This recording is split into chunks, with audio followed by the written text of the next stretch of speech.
श्री सीताराम जी सरकार की जय। श्री हनुमान जी महाराज की जय। श्री गौरी शंकर भगवान की जय। श्री अयोध्या धाम की जय। श्री सरयू महारानी जी की जय। सब संतन की जय, सब भक्तन की जय। जय जय श्री सीताराम। मानस जी में अंगद जी का चरित्र हम सभी ने सुना था। अंगद जी का चरित्र होने के बाद मैं आप सभी को एक 3-4 लाइन में एक छोटा सा एक आपको राम जी से अपने दिल की बात कहने का एक तरीका बताऊंगा, आप सभी को पसंद आएगा। सबसे पहले अंगद जी का चरित्र। तो अभी तक जो हमने अंगद जी का चरित्र सुना, उसमें अंगद जी के चरित्र के जो गुण हैं, अंगद जी को किस प्रकार से मिले, बाली से क्या मिला, लक्ष्मण जी से क्या सीखने को मिला, हनुमान जी से क्या सीखने को मिला, और किस प्रकार वो अपने चरित्र में एक एक पग करके आगे बढ़ते जा रहे थे। जैसे कि मैंने पहले भाग में भी कहा था कि अंगद जी का चरित्र इस तरीके से समझना चाहिए जैसे हम हैं। अंगद जी के चरित्र में पहले राम जी का दूर दूर तक कहीं नाम ही नहीं था। जब बाली के पुत्र थे, बाली के साथ राज्य करते थे, अंगद जी को राम जी से कोई सरोकार नहीं था। लेकिन जब बाली ने उन्हें राम जी की शरण में दिया है, फिर किस प्रकार से उन्होंने अपनी साधना को आगे बढ़ाया, वो अंगद जी का चरित्र है। वो हमें अंगद जी से सीखने के लिए है। तो अंगद जी के चरित्र पर सबसे ज्यादा जिनका प्रभाव पड़ा है वो पिता के रूप में बाली, और बाली के बाद लक्ष्मण जी का जो निर्भयता है लक्ष्मण जी में, इसका प्रभाव पड़ा। और यह हमें लक्ष्मण जी की जो निर्भयता है अंगद जी के चरित्र में जगह जगह दिखाई देती है कि कहीं पे भी किसी भी परिस्थिति में अंगद जी भयभीत नहीं होते। और उनके चरित्र का जो मूल विकास है उसमें जो मुख्य भूमिका है वो श्री हनुमान जी महाराज की है। जैसे सुग्रीव जी सभी बंधुओं को आदेश दे चुके हैं कि जाओ, आप सभी को जाके जनक नंदनी सीता जी का पता लगाने के लिए भेजा जा रहा है। और इस कार्य के लिए 10 दिशाओं में सभी बंधुओं को भेजा गया। लेकिन दक्षिण दिशा में जाने के लिए जिन बंधुओं का चुनाव किया गया वो है पूरी कथा में मुख्य पात्र, और उनमें है अंगद जी सर्वश्रेष्ठ। और वानर दल में भी जो सर्वश्रेष्ठ थे उनको ही दक्षिण दिशा में भेजा गया। ठीक है, अब इसको यदि दूसरी दृष्टि से देखा जाए तो रावण ने सीता जी का हरण किया था, और गिरिराज जटायु जी से राम जी को पहले समाचार मिल गया कि रावण ले गया है। फिर सुग्रीव जी से भी यह सूचना मिल गई थी कि रावण जो है दक्षिण दिशा की ओर गया है, उस ओर ही उसकी लंका है। तो दक्षिण दिशा को सबसे ज्यादा महत्व देना चाहिए था। अब यहां तक तो बात समझ में आती है कि दक्षिण दिशा को महत्व वही देना चाहिए था। अब यदि भौतिक दृष्टि से देखा जाए तो समाचार मिल चुका है कि रावण सीता जी का हरण करके दक्षिण की ओर ले गया है। तो उसके बाद केवल दक्षिण दिशा में ही वानरों को भेजना चाहिए था, है ना। और यदि राम जी का यह निश्चय था कि भाई ये काम हनुमान जी के द्वारा ही संपन्न हो, तो ऐसी अवस्था में राम जी क्या करते, हनुमान जी को बुलाते और आदेश देते कि ऐसा है हनुमान, तुम दक्षिण दिशा में लंका की यात्रा करो और सीता जी तक मेरा संदेश पहुंचाओ और उनका संदेश लेके मेरे पास वापस आ जाओ। इतना काम हो सकता था। लेकिन ये सब ना करके 10 दिशाओं में वानरों को भेजना बाहरी दृष्टि से ये एक तरीके से लगता है कि ये जो कार्य किया गया है ये व्यर्थ का कार्य है। इस कार्य का कोई मतलब नहीं बनता, इसका कोई उद्देश्य नहीं है। लगता है जैसे कि बंधुओं को व्यर्थ के श्रम में ही लगा दिया गया। वैसे तो दक्षिण दिशा में जो अंगद जी के नेतृत्व में जो बंदर गए थे, और लेकिन भगवान उन्हें जब तक आदेश नहीं देते तो हनुमान जी को बुलाया गया, है ना। हनुमान जी को बुला के राम जी ने आदेश दिया था कि जाओ और जाके ये मेरी मुद्रिका ले जाओ और ये जाके सीता जी को दे देना। अब यदि हम एक भक्त के दृष्टि से समझे, भक्त के जीवन की दृष्टि से, तो सबसे पहले ये समझिए सीता जी कौन है। यदि एक व्यक्ति का या समाज के दृष्टि से देखा जाए तो सीता जी की जो खोज है ना, यही जीव का चरम लक्ष्य है। सीता जी की खोज ही है हम सभी को अपने जीवन में। राम जी सबको प्राप्त हैं। राम जी क्या है? ब्रह्म स्वरूप में सबको प्राप्त है। लेकिन हम सबको क्या चाहिए? जानकी जी। ठीक है, हम सबको ही सीता जी चाहिए। सीता जी हम में से किसी को प्राप्त नहीं है। और जिनको सीता जी प्राप्त हो गए उनको राम जी मिल गए। और संपूर्ण जो रामायण था उसका उद्देश्य भी था कि जानकी जी का पता लगाना। सीता जी को भक्तों की भाषा में जब परिचय दिया गया तो सीता जी को कहा गया भक्ति। सानुज सिय समेत प्रभु राजत परण कुटीर, भक्ति ज्ञान बैराग्य जन सोहत धरे शरीर। सीता जी को भक्ति का स्वरूप कहा गया। जब मनु जी ने, शतरूपा जी ने तपस्या करी और वहां पे फिर उन्हें राम जी का दर्शन हुआ, तो उस समय मनु जी तो सोच रहे थे कि भगवान उनके सामने राम जी के स्वरूप से प्रकट होंगे। लेकिन राम जी जब प्रकट हुए हैं तो राम जी अकेले नहीं आए हैं, है ना। वाम भाग सोहति अनुकूल, राम जी के वाम भाग में सीता जी सुशोभित हो रही थी, है ना। और यही जो मनु महाराज हैं, यही आगे चल के महाराज दशरथ हुए।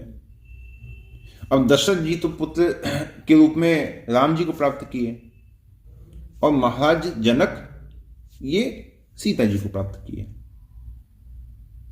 अब दोनों के चरित्र में क्या समानता है कि मनु जी ने राम जी को बुलाया लेकिन वो अकेले नहीं आए, सीता जी को साथ लेके आए। और जनक जी ने केवल सीता जी को पाया लेकिन सीता जी अकेली नहीं रही। जनक जी ने सीता जी के माध्यम से राम जी को प्राप्त किया, ठीक है। और दशरथ जी ने राम जी के माध्यम से सीता जी को प्राप्त किया, ठीक। रावण के जो जीवन का लक्ष्य क्या है, ये संपूर्ण जो आज का जो सत्संग है, ये आप अपने जीवन से जोड़िएगा कि हमें अपने जीवन में सीता जी की प्राप्ति करनी है। रावण के जीवन में क्या है? रावण के जीवन का लक्ष्य तो है सीता जी को पाना, और उसके हृदय में सीता जी के प्रति जितना राग है, राम जी के प्रति उतना ही तीव्र द्वेष उसके मन में है।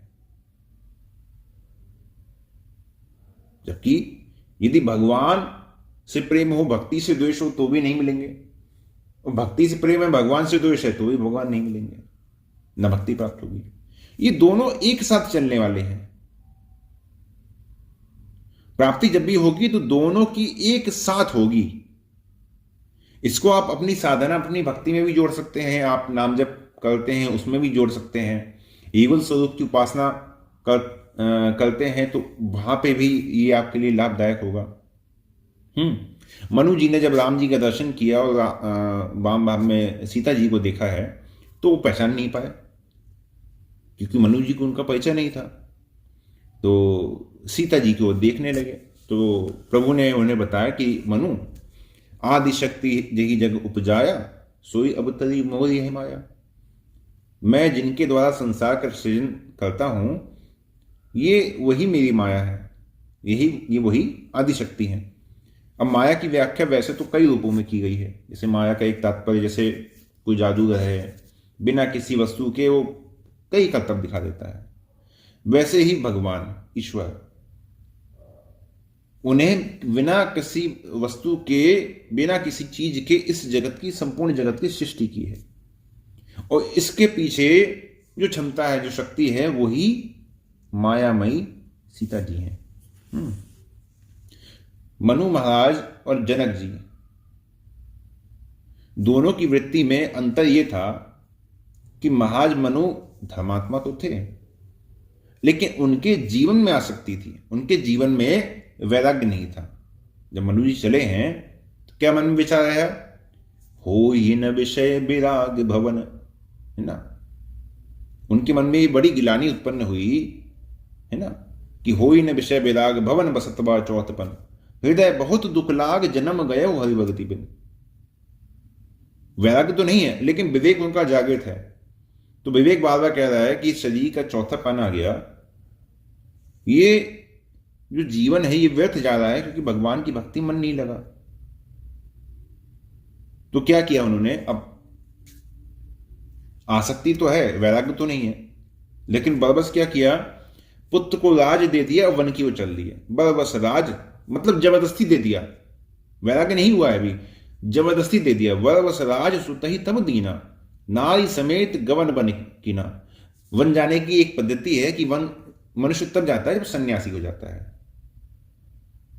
तो भगवान की प्राप्ति के लिए चल दिए, लेकिन पद्धति क्या है, पद्धति बिल्कुल उल्टी है उनकी। राज्य छोड़ा, पुत्र छोड़ा, लेकिन पत्नी को साथ ले लिया। अभी जब सब कुछ त्याग के जाना था तो पत्नी को भी त्याग के जाते, लेकिन पत्नी को नहीं त्यागा। क्यों? क्योंकि उनके मन में एक बात है कि भाई वैराग्य आ जाए, अनासक्ति हो जाए, मुक्त हो जाऊं। ये तो अभी तो फिलहाल मन में है नहीं। मन में क्या है, मन में आसक्ति है, राग है। तो जब भगवान का दर्शन हुआ तो क्या हुआ, बेटा मांगा कि भाई संतान चाहिए, लेकिन संतान के साथ में क्या जोड़ दिया उन्होंने, सोचा कि पुत्र तो मांगना है, लेकिन वो पुत्र यदि स्वयं ईश्वर हो जाए, यदि ईश्वर को ही पुत्र बनाना हो तो काम सही रहेगा। तो इसीलिए दोनों पति पत्नी साथ चले, भाई तभी तो ईश्वर पुत्र बन के आएगा। भगवान को पाने के लिए दोनों की ही तो साधना चाहिए। इसलिए साथ में शत्रुपा जी को ले लिया। तो भगवान ने जब पूछा कि मनु तुम क्या चाहते हो, तो मनु कहते हैं चाहूं तुम ही समान सुत प्रभु सन कवन दुराव, मैं आपके समान पुत्र चाहता हूं। तो भगवान बोले आपन समन खोजे कहां जाइए, मैं अपने समान खोजने कहां जाऊंगा, मैं ही तुम्हारा पुत्र बन के आऊंगा। लेकिन मेरे साथ सोई अवतरु मोर यही माया, मेरे साथ भैया सीता जी भी अवतरित होंगी। बिना सीता जी के मेरी प्राप्ति नहीं हो सकती, बिना सीता जी के मेरा अवतार नहीं हो सकता। जानकी जी तो साथ में होंगी। लेकिन रावण ने क्या किया, रावण ने ठीक उल्टा किया। उसने सोचा कि सीता जी को तो मैं प्राप्त कर सकता हूं, लेकिन राम जी से मैं यदि अलग कर दूं तो काम हो सकता है। लेकिन क्या वास्तव में सीता जी को राम जी से अलग किया? नहीं कर पाया ना। ये अंगद जी ने रावण की सभा में अंगद जी ने रावण को समझाया। कैसे? कि तुम या तुम्हारी सभा का जितना कोई भी योद्धा है, वो यदि मेरा पैर यहां से हटाने में समर्थ हो जाएगा तो मैं कह रहा हूं कि राम जी जो है सीता जी को हार जाएंगे और लौट जाएंगे, है ना। सीता जी को हार के लौट जाएंगे। तो इसका जो प्रतिकार है, इसका प्रतिकार तो फिर अंगद जी ने बाद में किया है। इसका प्रतिकार अंगद जी ने, क्योंकि हनुमान जी पहले ही वहां पे रावण से कह आए हैं कि लंका अचल राज तुम करो, कि तुम यदि राम जी की शरण में चले जाओगे तो तुम लंका में अचल राज करोगे, तुम्हारा राज्य खंडित नहीं होगा। अब हनुमान जी ने तो कहा था कि लंका अचल राज तुम करे हो। उन्होंने रावण को कहा कि तुम लंका के अचल राजा तो हो नहीं, तुमसे पहले कितने लोग लंका के सिंहासन में बैठे होंगे, तुम्हारे बाद कितने बैठेंगे, ये तो पद ही चल है, तो तुम अचल कैसे हो जाओगे, तुम्हारे बाद कोई फिर आके बैठेगा। तो रावण हंसता है, कहता है देख भाई, मेरा राज्य तो अचल है और तुम क्या उसे अचल करोगे, मैं सिंहासन में बैठा हूं, मैं कभी मरूंगा तो है नहीं, तो मेरा पद है तो अचल है, अचल ही रहेगा। लेकिन अंगद जी ने रावण के दोनों भ्रम तोड़े हैं। हनुमान जी महाराज तो कह के चले आए, तोड़ने का काम किया है अंगद जी ने। पहला क्या किया, पहला यह था लंका अचल राज तुम करो, और दूसरा सीता जी को पाने का भ्रम।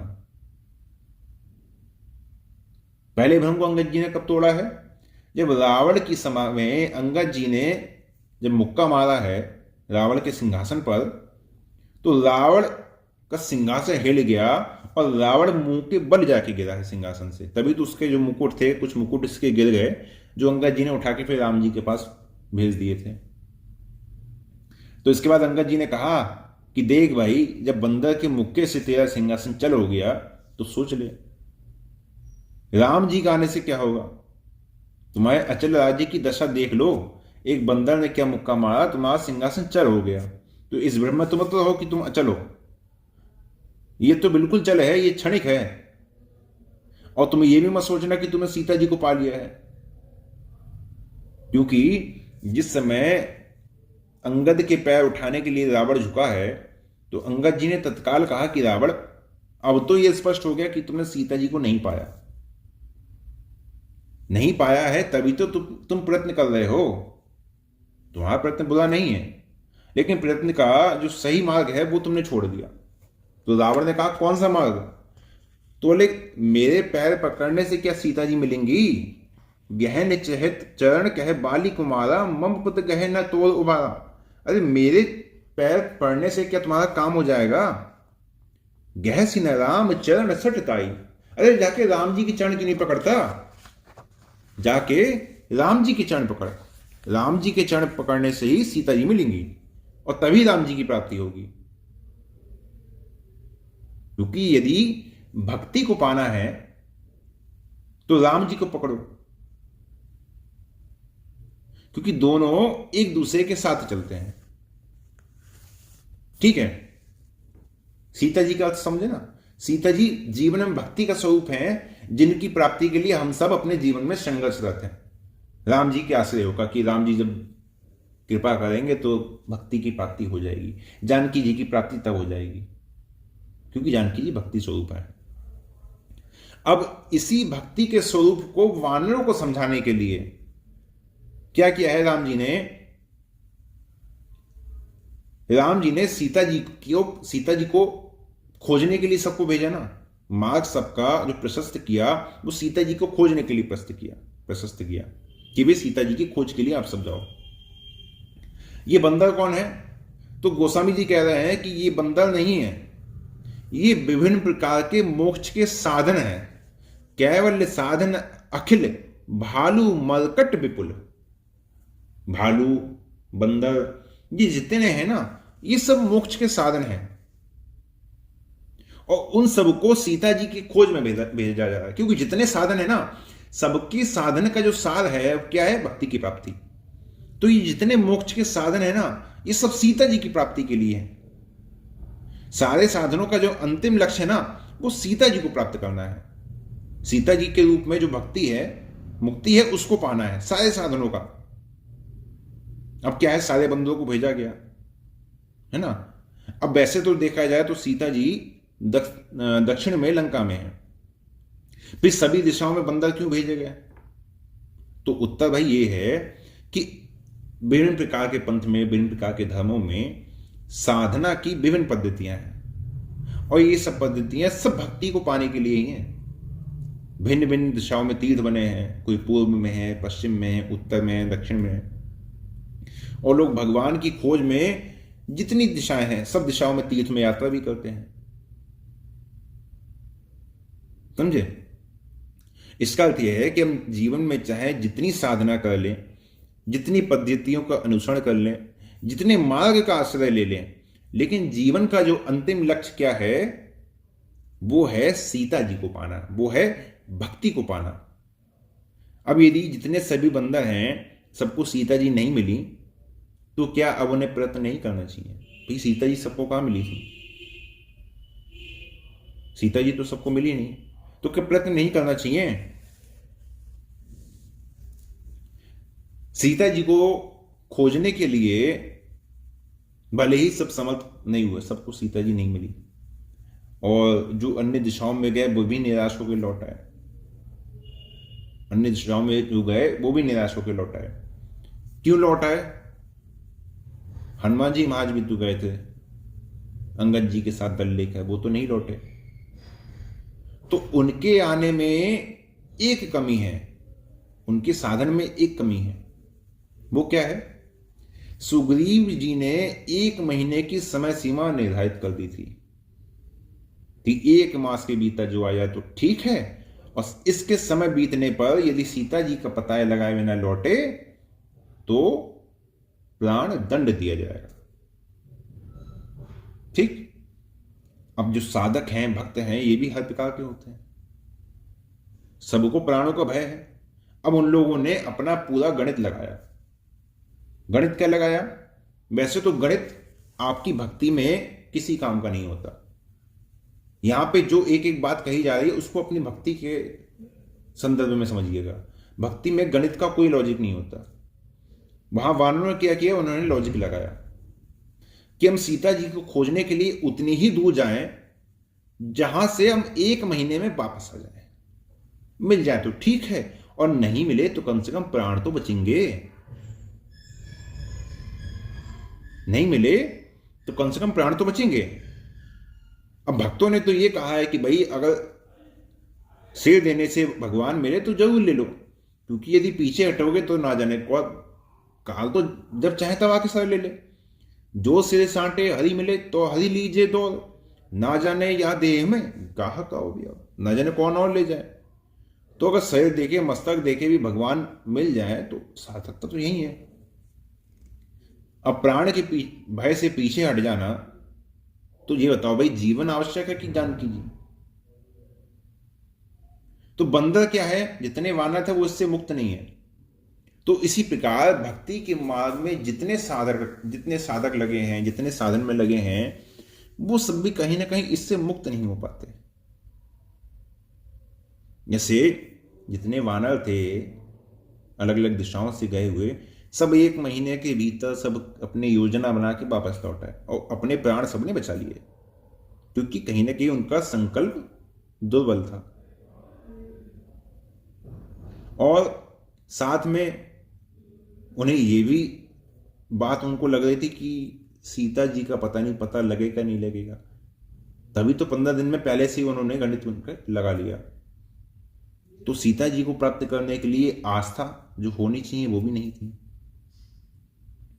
उधर जब हनुमान जी महाराज लौटे हैं और वानरों को पता चला कि अरे सीता जी को प्राप्त कर लिया, अब उन्हें लगा कि अरे हम तो बड़े अपने प्राणों के लोभी हैं, हमें अपने प्राणों से बड़ी आसक्ति थी, इसीलिए हम जानकी जी को प्राप्त नहीं कर पाए। देखो हनुमान जी ने पा लिया। और फिर जब जितने सब लौट आए तो क्या हुआ कि राम जी के साथ चलकर उन्होंने सीता जी को पाया या नहीं? ठीक है। अब हनुमान जी महाराज क्या है? हनुमान जी महाराज एक तरीके से एक आचार्य और एक संत स्वरूप में है ना। हनुमान जी महाराज लंका से लौटकर राम जी से प्रार्थना करते हैं कि प्रभु लंका की यात्रा कीजिए। और लंका की जब यात्रा करते हैं राम जी, तो जितने दिशाओं से जितने वानर जो असफल होकर लौटे हुए होते हैं, सब भगवान की कृपा से समुद्र पर सेतु बन जाने पर लंका पहुंचते हैं, पहुंचने में सफल होते हैं। अंत में रावण कुंभकर्ण का वध होता है और अंत में फिर उन सबको सीता जी का साक्षात्कार होता है, उन सबको भक्ति का दर्शन होता है अपने जीवन में। किससे? संत कृपा से।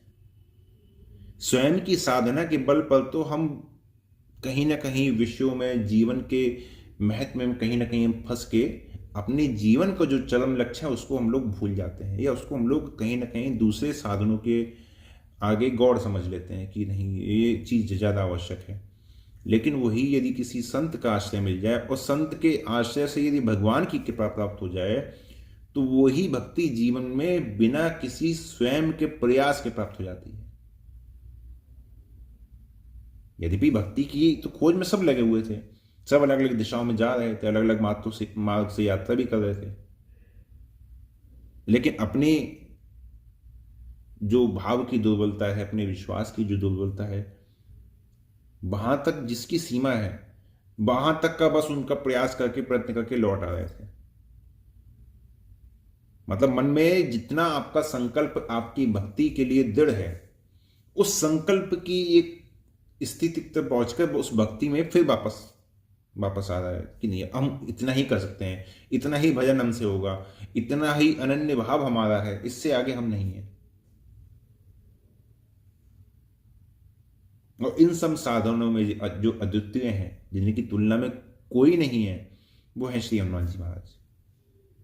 ज्ञान, भक्ति, कर्म सब कुछ हनुमान जी महाराज के चरित्र में सब कुछ परिपूर्ण है।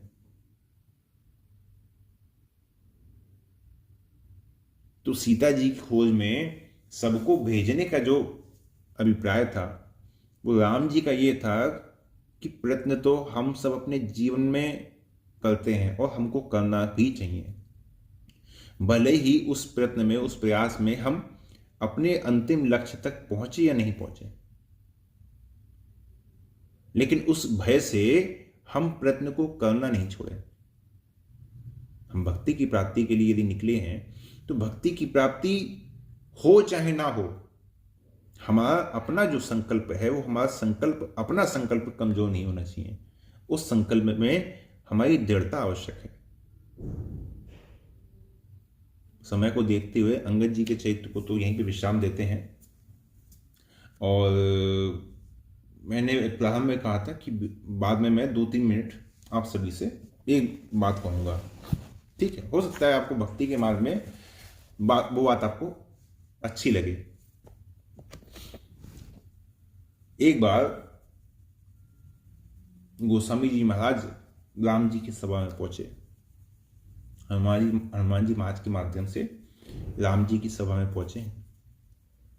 अब राम जी के सभा में पहुंचे हैं तो राम जी के दरबार में पहुंच के जब राम जी सिंहासन आसीन है, सामने श्री गोस्वामी जी महाराज खड़े हुए हैं, तो गोस्वामी जी महाराज ने चारों ओर नजर घुमा के देखा, कौन कौन बैठा है, कहाँ कहाँ आसन लगा है। भरत जी महाराज बैठे हैं, शत्रुघ्न जी महाराज बैठे हुए हैं, है ना, लक्ष्मण जी सिंहासन आसीन है, हनुमान जी महाराज भी वहीं पे हैं, विभीषण जी हैं, सुग्रीव जी हैं, है ना, और जनक जी बैठे हुए हैं, है ना, अंगद जी हैं, जामवंत जी बैठे हुए हैं। तो गोस्वामी जी महाराज के नेत्र सजल हो गए, रोने लगे। जब गोस्वामी जी विलाप करने लगे तो राम जी ने कहा कि आप विलाप क्यों करते हैं?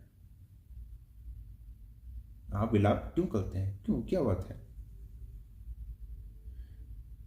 तो गोस्वामी जी ने कहा कि प्रभु, मैंने तो सुना था कि आपका नाम पतित पावन है। संसार में जितने पतित हैं, अधम से अधम, पतित से पतित को आप स्वीकार करते हैं, लेकिन प्रभु आपके दरबार में जब मैं नजर उठाकर देख रहा हूं तो यहां मुझे कोई पतित नहीं दिखाई दे रहा जिसको आपने इस प्रकार से स्वीकार किया हो। यहां कौन पतित है? सब एक से बढ़कर सिद्ध महापुरुष, सिद्ध कोटि के सब महात्मा है। यहां कौन पतित है? क्या इसीलिए आपको पतित पावन कहा जाता है? यदि आपको पतित पावन कहा जाता है तो यहां पतित कौन है? यहां ऐसा कौन है जिसे आप पावन कर रहे हैं? तो राम जी ने कहा कि अच्छा ये बताओ, तुम चाहते क्या हो? तुम वो बात बताओ जो तुम कहो, सीधे सीधे बता दो। तो गोस्वामी जी ने कहा कि प्रभु, बात जब पतित पावन की है तो फिर प्रभु मुझसे ज्यादा कौन पतित आपको मिलेगा? मौसम कौन कुटिल खल कामी, यही तन दियो सोई विसरायो ऐसो नम खरामी। प्रभु मुझसे ज्यादा पतित, मुझसे ज्यादा कुटिल, मुझसे ज्यादा पापी प्रभु कौन होगा? तो प्रभु अब जब भी कोई आपसे कहे कि राम जी आप पतित पावन लगते तो नहीं हो, कोई ऐसा पतित दिखाओ जिसे आपने पावन किया हो, तो प्रभु आप मुझे अपने दरबार में स्थान दे दीजिए, मुझे आप अपने चरणों में स्थान दे दीजिए। और जब भी कोई आपको उंगली उठाए ना कि आप पतित पावन तो है नहीं, आपने ऐसे किस पतित को पावन कर दिया, तो प्रभु उसी समय मुझे अपने पास बुलाकर मेरे मस्तक पर हाथ फेर दीजिएगा कि मैंने इस तुलसीदास को पावन कर दिया है। इससे प्रभु आपकी शरण में आने से मेरा भी कल्याण हो जाएगा और प्रभु आपका भी नाम सार्थक हो जाएगा। बोली श्री राघवेंद्र सरकार की जय। और आज के लिए यही विश्राम देते हैं। जय जय श्री सीताराम।